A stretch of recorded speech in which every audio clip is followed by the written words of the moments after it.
Okay, welcome everyone again to our second part in our three-part series around the topics of really.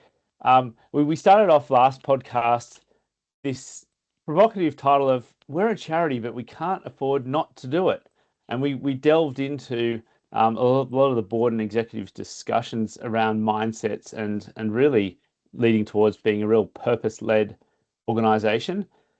In the second part of our three-part series leads us into the topic of AI, because that's another massive topic that's emerging more and more in everyone's daily life and in exec and board meetings. So we're going to really dive into that today. And that leads us to our final part in our three-part series, which is around the show us the numbers, like to start getting more data behind our decisions and really, and what does purpose-led data mean to create that organization which is purpose-led. So uh, that's the exciting journey we're on over these three-part series. So I'd like to, if those who haven't jumped on the first podcast, I'd like to introduce our speakers today, or our guest, Nigel Harris. Nigel, as some of you who may know him, was former CEO of Marta Foundation and now spends a lot of his time consulting to boards and execs across the sector.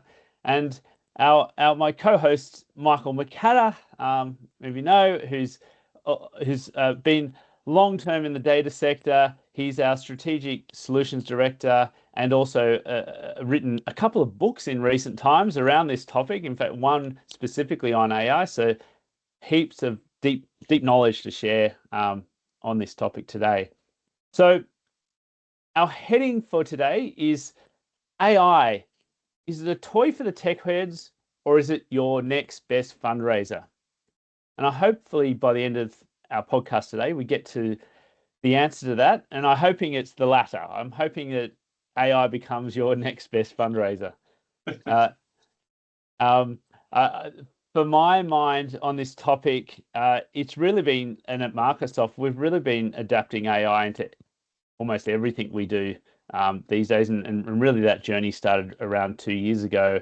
And probably the last 12 months, it's just been ramped up more and more, where on a daily basis, we're leveraging it in all different shapes and forms. And obviously, as we work with a whole range of charities on this, the applications to it just keep on growing. So it's an incredibly exciting area. And it's only going to go further and further, especially as more agentic AI type applications get built in more and more. So we're going to also cover some interesting concepts today. So the concept that I was briefly raising with the guys was purpose first AI, and this will be a topic close to Nigel's heart. So we'll jump into that, and then obviously with Mike's been really what would you say, like 14, 16 hours a day working on AI in the background. Maybe not that much, but definitely I've been leveraging it and working with it quite extensively on a number of different projects. And like all tools, it has its pluses and minuses, and and obviously we'll talk about it today in regards to the for the not-for-profit industry and potentially, what are the best ways of thinking about it as a tool to adopt within an organization, and yeah, we'll just go from there. But yeah, it's so maybe the first question to Nigel is, you're sharing sort of recently been going to some sessions around AI that other executives have been involved in, and you had some, I guess, some thoughts and learnings from that might kick off this topic today. I have, Joel. I guess I'm coming at from a position of, I'll say a quasi-Luddite, maybe not an absolute, but certainly someone who was really on a steep learning curve through this process, like a lot of things tech. So I've, in the last number of months, been drawn to conversations related to AI, and people like Mike and others who have written books in this area, particularly from a very practical context. But more recently, been doing some work with some colleagues in presenting on a broader range of topics where AI is part of that as well. When I say recently as yesterday, and then again in a couple of weeks' time. So it's given me cause to really drill in to think about what are some of the critical questions that sit around this question of AI, and perhaps just a couple off the bat to really start with. You talked about being purpose-led, and I think that one of the observations, again, I make across the sector is that while unarguably we should be purpose-led, that should actually be the North Star for any organisation that is serving a purpose. It kind of makes a lot of sense when you say it out loud like that. But my concern as I look across the sector and perhaps listen into the narrative, I see a cost-led scenario. That is to say that we take our approach to the business that we're in from a cost and a constraint basis. Now, I understand that entirely from the point of view of resource limitations, but there's a complete juxtaposition, if you like, if you're trying to consolidate or constrain costs, but serve a purpose in an increasingly expansive landscape. So it's a concern that I have with AI on one hand is that it's seen to be a cost-saving tool where you can replace functions and resources through artificial intelligence. And I would say particularly in a philanthropy context, in a human service context at a broader level, which is fundamentally based on human relationships, that would be a dreadful misunderstanding. Where I see it being very useful as a tool is supporting and augmenting both the delivery of services and the activities that would help to generate revenue, particularly around philanthropy, maintaining relationships et al., in supporting information. So I think that's one of those areas, and I'm happy to expand on that. The other thing that I observe, and particularly in this sort of question or title that you raised, toys for the tech folk or next best fundraiser, for me it probably sits in the middle. And I remember 25 years ago, the deep fascination in the sector around all things internet and web, and almost looking at that as being some sort of panacea for turning particularly fundraising on its head. And of course it's not, it's a tool, and a very useful one, but it's a tool. And I see AI in the same context. So to look at this as some form of revolution that will completely change what we do, I think would be mistaken. But I do think it's a revolution, but in a way that actually enhances the work that we do. Yeah, interesting the way you put it. Like maybe it's a spectrum between from purpose-led through to cost-led and somewhere in the middle. Before I get to Mike to share his thoughts on that, where it sits. Yeah, my personal experience I've found from a data perspective on that, it's been interesting with the fact that historically with fundraising, particularly, that all the positioning and messaging and purpose information that would be communicated to donors is typically sat with like creative departments or the advertising agencies and that, and then the data elements is over to another side, and they're quite independent. And that's I mean, there's obviously been many attempts to bring them together, but it's only through AI now that, in my experience, is that you can truly link the two together. You can literally, AI can get to such a granular detail of understanding language that it can actually then superimpose that onto data and work out, well, what type of profiles and audiences best fit that message. So I've found that a fascinating shift, which maybe leans the spectrum slightly more towards purpose-led. If I can make a comment on that, Joel, I think that what you've highlighted there is again one of those constant conundrums that appear in organizational life, and this is the the curse of silos, where you've got your Marcoms folk creating communication, your data folk managing data, and probably somewhere in between fundraising program folk running programs, and every other tribe in the mix, but they don't gel. In fact, sometimes we can spend a lot of time finding reasons to be different and to tackle things differently. So that, I would say, is one of the real burrs in the saddle in getting any sort of efficacy out of engagement with people, because we're coming from a whole range of different purposes. So yes, if there is an avenue to utilize a tool such as artificial intelligence, then you've got the opportunity to kind of cross some of those bridges. There still has to be organizational will and leadership, and a leadership in Mocatta to really make that happen. But I think that to some extent, perhaps it can be a useful part of breaking down the silos. Yeah. So yeah, it's almost like without the structure in the organization, you've just still got those similar challenges.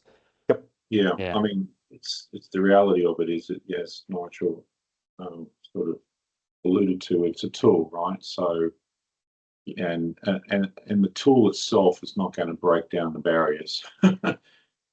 People are the barriers, and so therefore, people have to work together in one sense, right?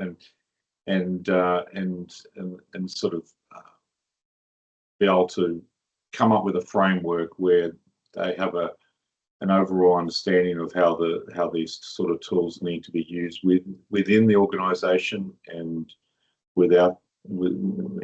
externally to the organisation in terms of how they use it to engage donors. Because I mean, the what you sort of touched on, Joel, was the fact that LLMs, because that's what we're really talking about today, LLMs, in terms of artificial intelligence, because is the ability to analyze communication, right?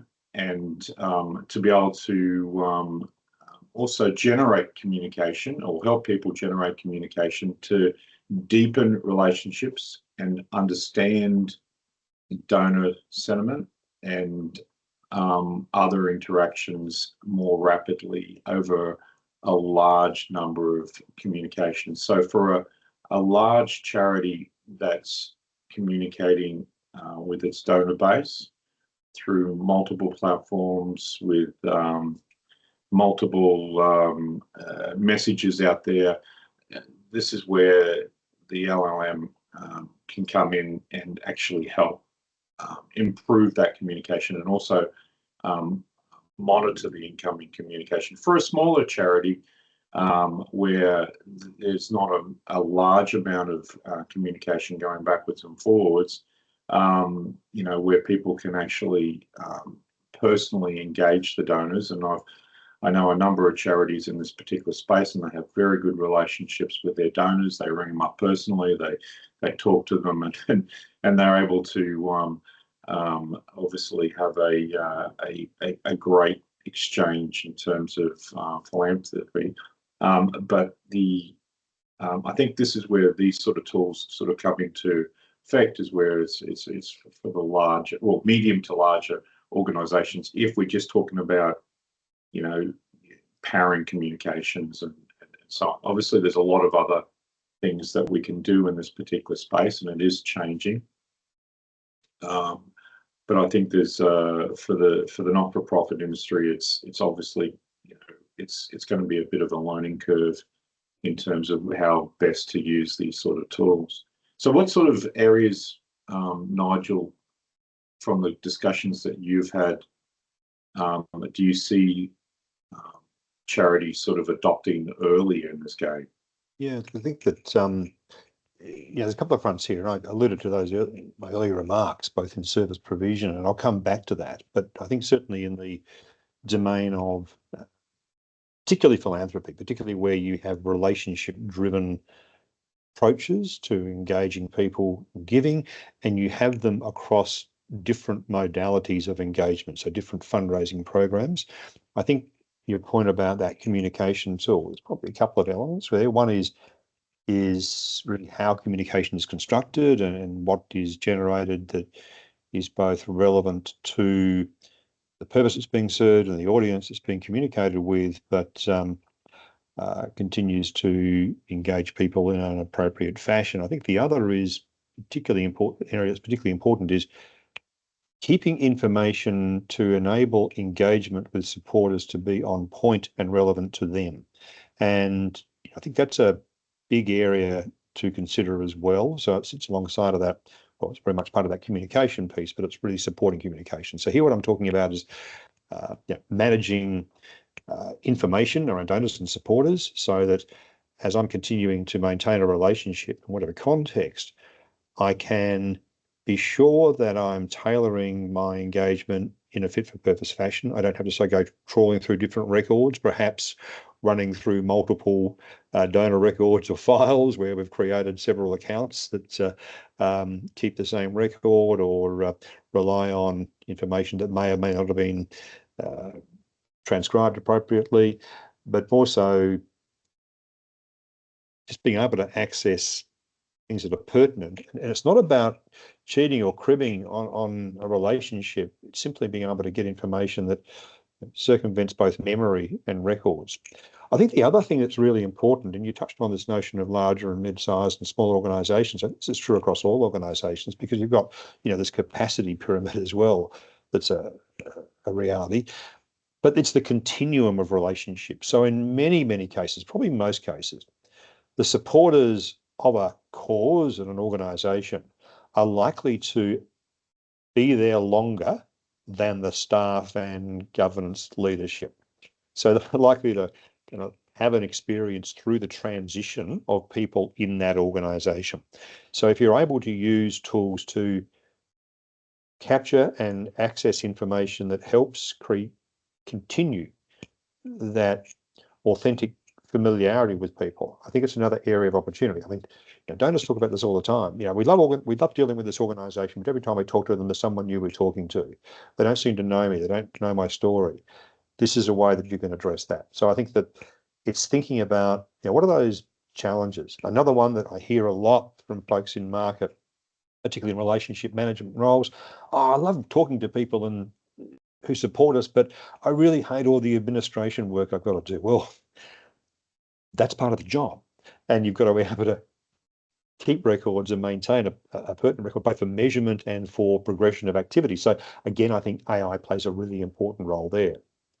And flipping to the service side, I know this in organisations I have governance roles in, much the same situation, taking case notes, creating, capturing information that is relevant to dealing with clients and dealing with other people who are receiving a service. So again, at that front end of service delivery, you can spend more time addressing service needs and less time documenting what you need to do, but still have the quality of record keeping and the access to that record keeping. One of the things that we're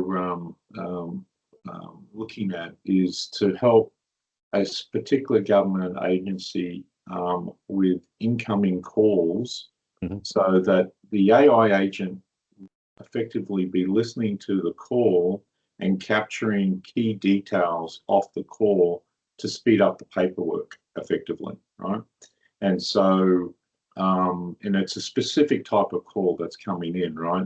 You classify it as a distress emergency type call coming in, and often one of the challenges these sort of agencies have is around language, right? So being able to translate, different languages real time and capture that also within the system, so that they know exactly, what the other person's saying, what the problem is, and then being able to react as quickly as possible. Now, the reason why I mention that is that you sort of alluded to a part there where obviously there's another flip side to obviously not-for-profits, right? And it's the services they're providing to the people that, in the community, right? So, and that means that, like, for example, we work with a number of charities. One of them is a charity that helps people get people off the street and into accommodation, whether that's temporary accommodation, and then help them get back on track to help their lives, so they can then find proper accommodation and so on. Because the circumstances, for whatever reason, they find themselves in a very difficult situation, right?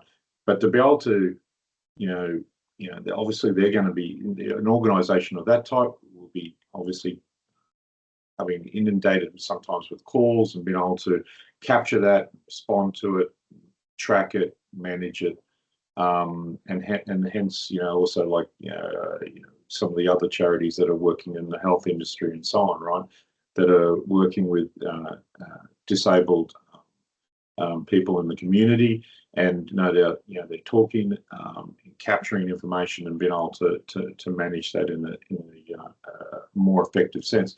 to help with the administration type work to speed up the whole process, because that's where people often, you know, for example, you know, somebody rings up and gives a phone number, and we might have, from a human perspective, we may ask 3 or 4 times, could you repeat that, right? But if you've got an AI listening, you'll be surprised at how incredible they can pick up that information.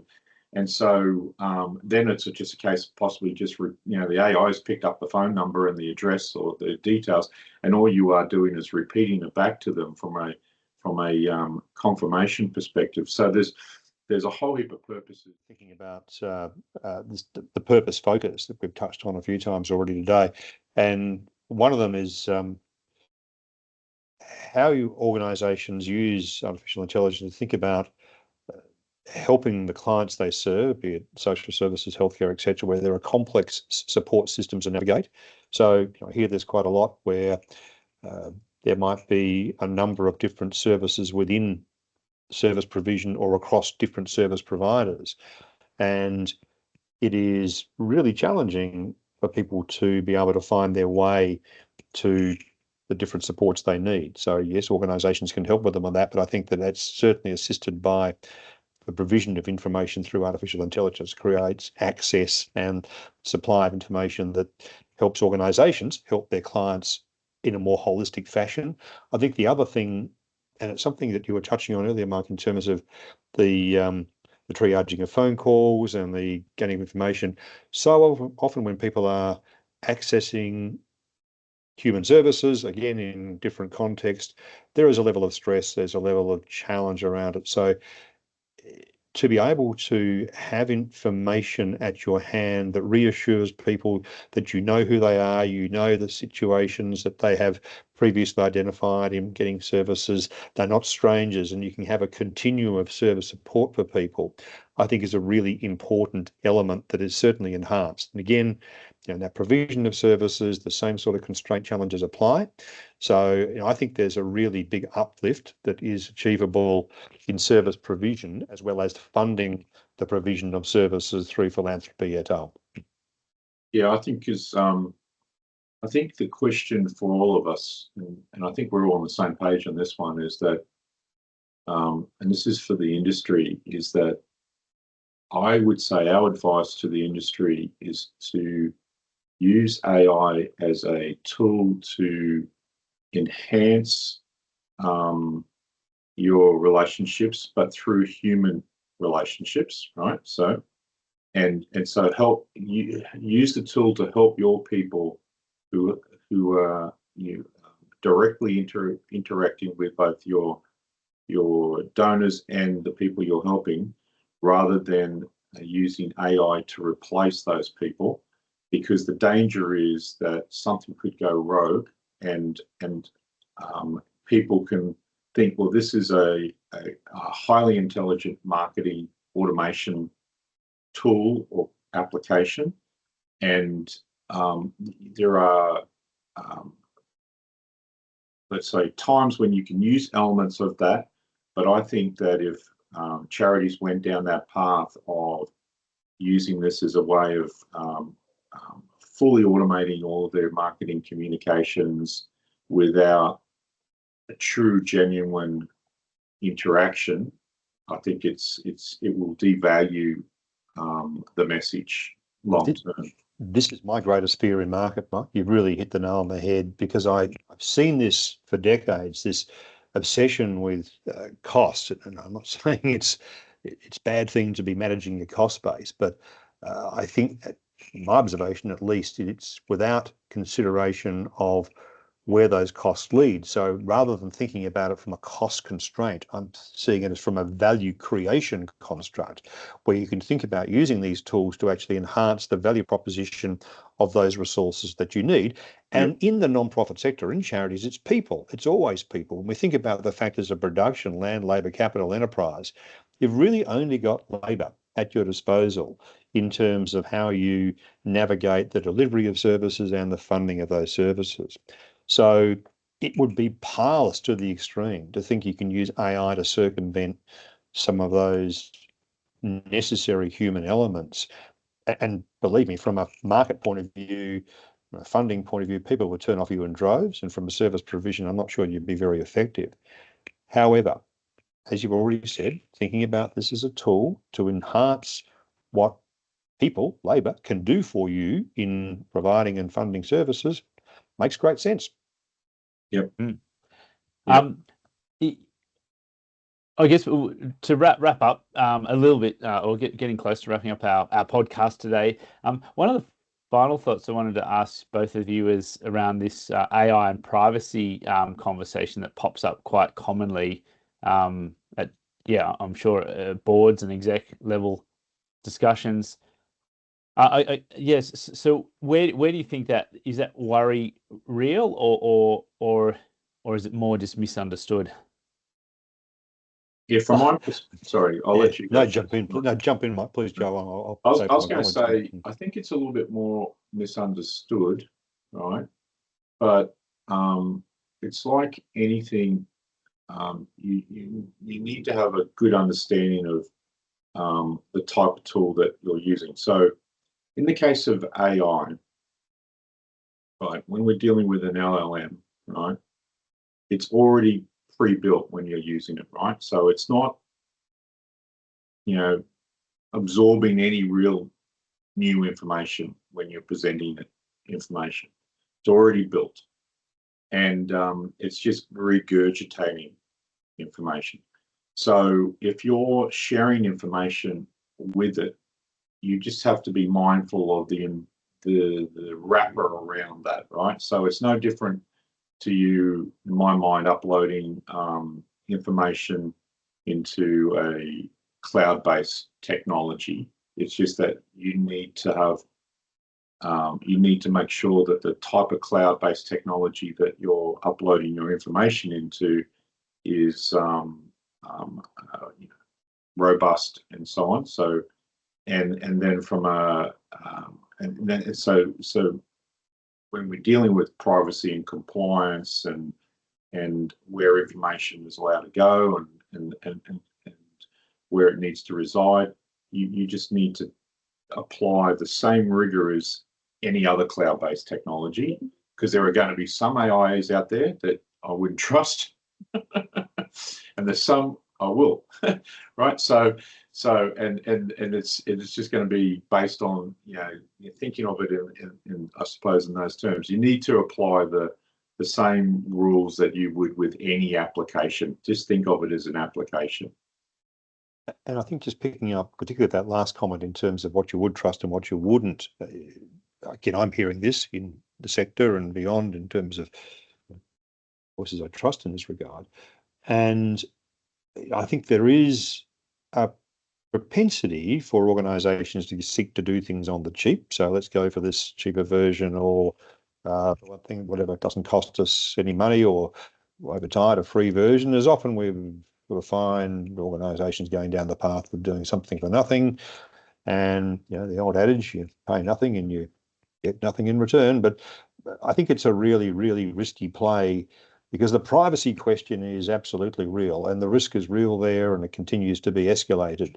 So once again, we get back to this question, and it's a question for boards, it's a question for executive leadership, as well as management beyond that, is leaning in and understanding what's actually going on in market, and being curious and availing yourself as much information, not to be frightened, not to form a sort of opinion based on a narrow line of sight, but really understand where this technology is going. And I've heard you say this, Mark. I mean, this is real. This is here to stay. This is a revolution. It's going to be moving fast, and leaders in organisations need to catch the wave and absolutely understand it.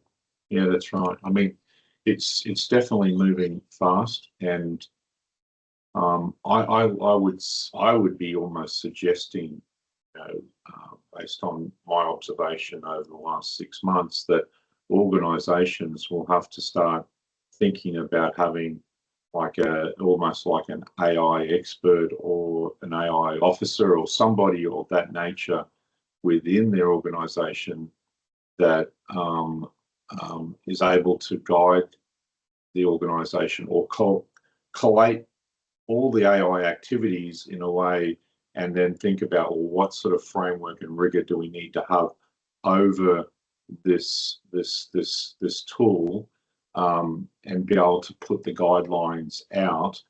And it's almost like I'm almost sort of thinking that it's something that organisations may need to consider. It's more than a privacy officer. It's more than a data management or data warehouse manager, or all these other different types of roles, or IT leads. I'm feeling like it's going to be a new position that we will see emerge to try and get one's head around it, because like I personally, and Joel is, we've been looking at a lot of AI tools in market. They're emerging left, right, and centre, and some of them are really good, and some of them are not so good. And they're different platforms are leapfrogging each other. And so the temptation is to constantly, it's almost like, as you sort of said, catch the wave, right? But to catch the wave in terms of which is the best technology to be on, and that can be in itself could be quite disruptive. So yeah, there's definitely a lot happening in this space, and I'd say within 12 months, we're going to be seeing very advanced and tool sets and capabilities within and across this ecosystem, and some of this stuff will be used for inappropriate purposes. So, for example, little things like it takes a AI 12 seconds of you speaking to basically mimic your voice. Mm-hmm. Yep. So yeah, wow. So we're moving into a interesting period, which is going to be disruptive for our donors and members and all that sort of stuff as well, because there's going to be a fear across the community that we're going to have to also deal with in terms of engagement. And I hear this again, even in today's media stream. There's conversations, rightly so, around child protection and the vulnerability of children, particularly with AI instruments. And so, there's a lot to prosecute this. But I just wanted to quickly mention something off the back of, again, your observations, and that is this temptation that I suspect can exist for organisations to delegate the AI task to an already busy person, already busy group of people. And I think, again, there's a real danger in that. And I'm hearing that too, that if you've got 10 things to do and this is the 11th, then you probably won't get 5 done very well. So this dedicated focus of thinking about where this is coming from, and maybe 10 years ago, it might have been 15, but there was a time when there was no such thing as a chief information officer in an organisation, and think back in different roles. So again, it's a really challenging premise for organisations. Like, also is getting the pro bono advisor on these things who gives well-intended free advice that is not worth anything. So you need to really get fit for purpose advice. And that's right. And I think to really sort of drive that home is, I just think the accessibility of AI is just so easy for every person in every organisation that the janitor will be using AI and could be and who knows what information is being shared there. So anybody with a phone will be using it soon, right? So which also throws up another challenge, because I do hear organisations putting a prohibition on using AI, or funders of organisations doing a similar thing. So this is like putting your fingers in the dike and stopping the damn wall breaking. Eventually it will. But again, we're reminded of recent events where a single interaction with a rogue agent has created a major data breach for a national organisation. And this will also be the sorts of challenges that I think come up. And that's where boards and executive leadership need to be vigilant, but not retreat from the reality. Yeah, that's right. Yeah, look, one of the things we're not seeing really in market like we have with other applications and application development. Historically, you've got your Salesforces, you've got your Microsofts, Google, and all that, and they are large organizations. They are got lots of rigor and discipline around the applications that they're providing you, and you have a level of confidence when you're dealing with organizations like that. It costs a little bit, but you've got that in place. What we're seeing is an emerging market of lots of small, interesting AI applications coming to market. Outside of the chat GDPs and your Groks and all that sort of stuff, but even those platforms are not presenting themselves in a traditional way, right?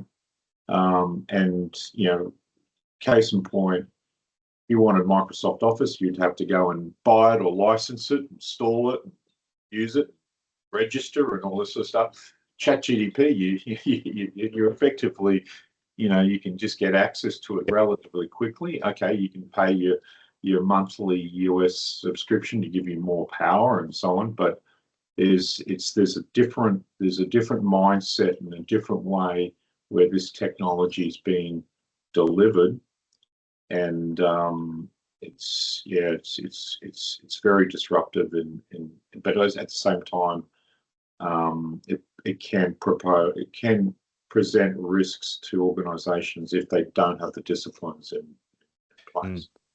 And perhaps another quick leadership challenge here, because my observation again, opinion or preference can be sometimes a dominant driver in leadership conversations, where you take a particular path because you are moved to do so, because what you think or what you prefer to do. And I think here is a real challenge, that evidence and information and really checking your structures becomes so important, as it is everywhere. But here is another case in point where you've just got to know what's going on and draw in the evidence and the information that shifts the opinion and preference. Which might be a good segue to our third podcast that will be coming up soon, which is about using the evidence and the data to drive much more purpose-led decision making.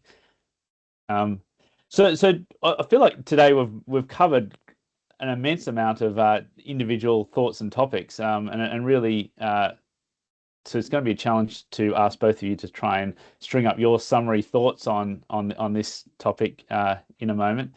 And I guess to lead the way a little bit, what I've heard is that I think from the topic title around, is AI a toy for tech heads, or is it your best next fundraiser? And obviously our preference is to going towards the next best fundraiser, but also in the latter part of today, we've just really uncovered lots of the challenges that are going to get in the way of achieving that. However, hence there's massive opportunity. So, Nigel or Michael, what are your sort of closing thoughts on this topic that we've discussed today? I'll let Nigel go first. Well, again, to come back to an early observation, I think probably it lies between the two. And I think certainly AI can be far more than a tech fancy or fad. It's real, it's happening, it's coming at us, and how we leverage that as a tool that both serves our purpose in a delivery of services as well as funding the delivery of services and augments the work that people do, is probably that summation where I see it as being so important. But thinking about that, not to get distracted as it being a cost-saving tool, but rather a value-creating tool, and something that can really enhance the way in which services are provided, and in a more comprehensive and holistic fashion, and the experience that people have in supporting that service provision as well. Yeah, and my summary will be that AI should be used to deepen relationships through supporting those who are the face-to-face of the organisation, right? So it should be used as a tool to enhance existing roles and interactions, but not necessarily there to replace, people per se. Obviously there are some mundane tasks that AI can easily deal with, like email bounces and all that. Various communications coming in, it can be used to sort that quite quickly. But to me, it's got to be seen as a tool to support the underlying team to be able to deepen relationships across their member base. Yeah, nice. And I guess my takeaway from this discussion and from what I've heard from both of you is really that fundamentally structure is the critical piece, getting the leadership and structure in place, because there's no doubt the immense opportunity that lies ahead of us in this space. But doing it in using past history and learnings and putting that structure in place is incredibly critical. So, well, with that, I'd like to wrap up our session today and thank both Nigel and Michael for this discussion, and hopefully look forward to everyone joining us again for our next episode, which, as I mentioned, is really about show us the numbers. So using really the data and evidence to really drive those decision making within the organization. So yeah, otherwise, enjoy your night. Yep. Thanks, guys. Thank you. Thanks, John. See you guys. See you next time. Bye.